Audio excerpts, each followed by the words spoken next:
सड़क मार्ग पर एक बड़ा हादसा हो गया है। यहां पर सीती गांव से भंडार गांव जा रही एक बारात हादसे का शिकार हो गई है।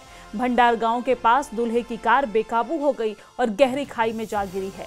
इस हादसे में दुल्हा विक्की समेत 3 लोगों की मौत हो गई है, जबकि 2 लोग घायल बताए जा रहे हैं, जिन्हें इलाज के लिए जिला अस्पताल में भर्ती कराया गया है।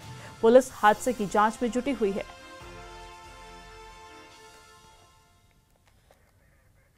तो कठुआ से ये भयावह तस्वीर दिखा रहे हैं, जहां पर बनी भंडार सड़क मार्ग पर ये बड़ा सड़क हादसा हो गया है। यहां पर सीती गांव से भंडार गांव जा रही एक बारात हादसे की शिकार हो गई और इस दौरान भंडार गांव के पास दूल्हे की कार बेकाबू होकर खाई में जा गिरी है।